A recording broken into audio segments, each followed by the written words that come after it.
गुजरात के रण में ओवैसी पूरी ताकत के साथ जुटे हैं। गोधरा में ओवैसी की रैली में भीड़ भी जुटी। मिशन गुजरात के लिए क्या है ओवैसी का प्लान? चुनावी मंच पर टीवी9 भारतवर्ष के रोवेन एडिटर पंकज झा ने एक्सक्लूसिव बातचीत की है, आप सुनिए। नमस्कार, मैं हूं पंकज झा। हम आज बात करते हैं देश की राजनीति के ऐसे शख्सियत की जिनके भले ही लोग विरोधी हों या फिर उनके समर्थक हों, लेकिन कोई उनकी अनदेखी नहीं कर सकता। उनकी आवाज़, बुलंद आवाज़ संसद से लेकर सड़क तक गूंजती रहती है। संविधान के दायरे में रखकर वो अपनी आवाज़ उठाते रहे मुसलमानों के लिए, दलितों के लिए, शोषितों के लिए। और इन दिनों गुजरात में वो चुनाव प्रचार पर गोधरा में उन्होंने सभा की है। और उसी गोधरा में सभा के बाद हमारे साथ हैं AIMIM के चीफ असदुद्दीन ओवैसी। ओवैसी साहब, अभी सभा खत्म हुई है और उसके बाद भी मैं देख रहा हूं कि इतनी अच्छी खासी भीड़ है, और मैं यही सवाल आपसे पूछना भी चाहता हूं। मैं जहां जहां भी गया हूं, यूपी हो, बिहार हो, गुजरात में भी भीड़ तो बहुत आती है, पर वोट उस हिसाब से नहीं आते।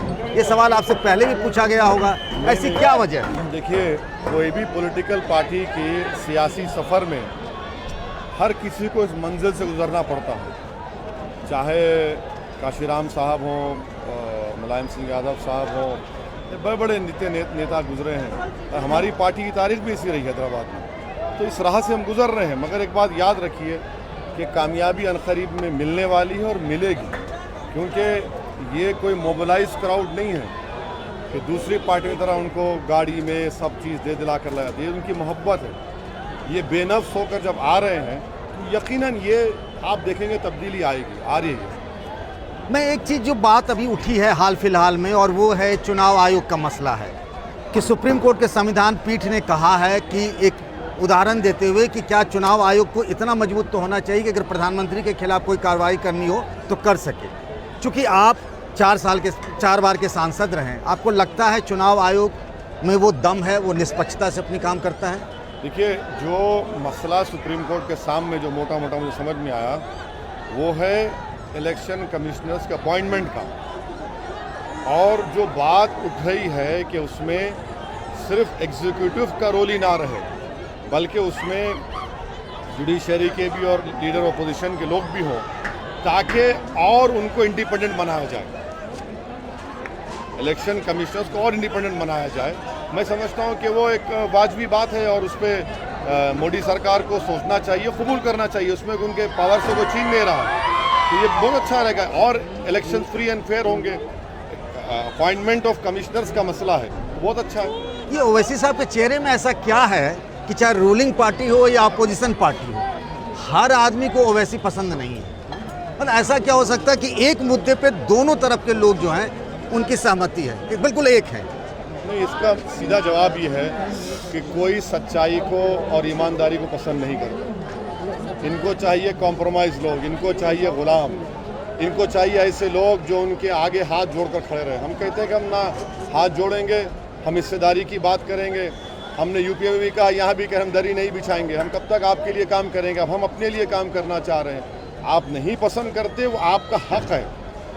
मैं जनता के दरमियान से आया हूँ, जनता को ही खुश करना मेरा मकसद है। नेताओं को या पार्टियों को खुश करना या उनके बड़े बड़े लीडरों को खुश करना, ये मेरी बस की बात नहीं है, और ना मेरा ज़मीर इस बात की इजाज़त देता है कि मैं इस तरह का कोई काम करूँ। एक लार्जर पर्सपेक्टिव में हम बात करें, चूँकि इन सब चुनावों के बाद 2024 के चुनाव की भी बात हो रही है। एक तरफ प्रधानमंत्री नरेंद्र मोदी हैं, दूसरी तरफ जो कई कैंडिडेट हैं, राहुल गांधी हो गए, नीतीश कुमार हो गए, ममता के मन में भी आकांक्षाएं हैं। एक आपके दोस्त हैं TRS के KCR, वो भी एक तरीके से बैटिंग कर रहे हैं।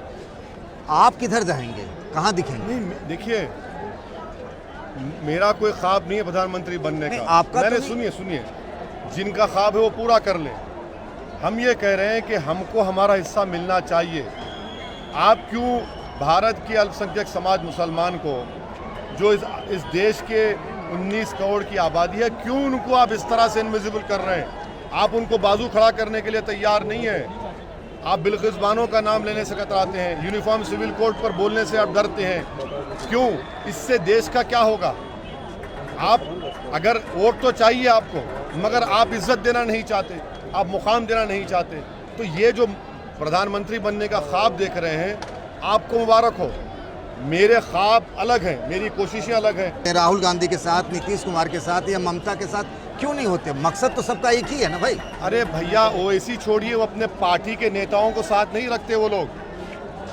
आप किसकी बात कर रहे हैं? अपने पार्टी के नेताओं को, जिन उनके पार्टी में जो बरसों से मुसलमान लीडर हैं, उनको मान सम्मान नहीं देते, उनकी सियासी जिंदगी को बर्बाद कर दिया। आप ओवैसी की बात छोड़िए, हम दूध के जले छाछ को भी फूंक फूंक कर पियेंगे। मुझे इनसे, मैं तो देख चुका हूँ ना इन लोगों को।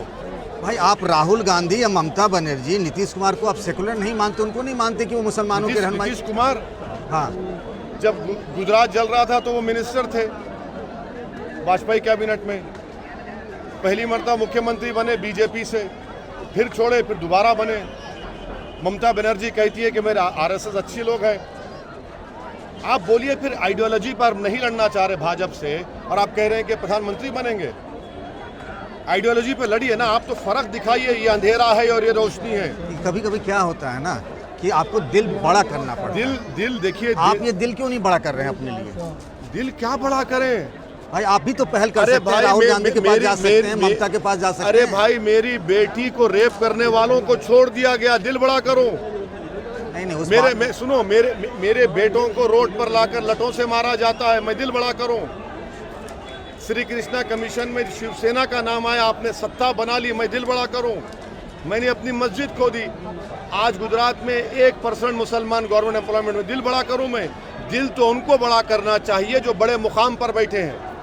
उनका दिल इतना बड़ा नहीं है कि वो हम सबको साथ लेना चाहते हैं। वो कह रहे हैं कि बस हमारे दिल में इतना ही है कि तुम वोट डालते रहे। मैं उनके नज़रिए की बात कर रहा हूँ कि ये लड़ाई बड़ी है, तो अगर आप ये जो सेकुलर बात हो रही है, अगर आप सीधे सीधे मुसलमानों के ही हक की बात करते हैं तो वो पोलराइज हो जाता है। अरे क्या पोलराइज हो रहा है? 27 साल से भाजपा जीत रही, हम जिम्मेदार हैं।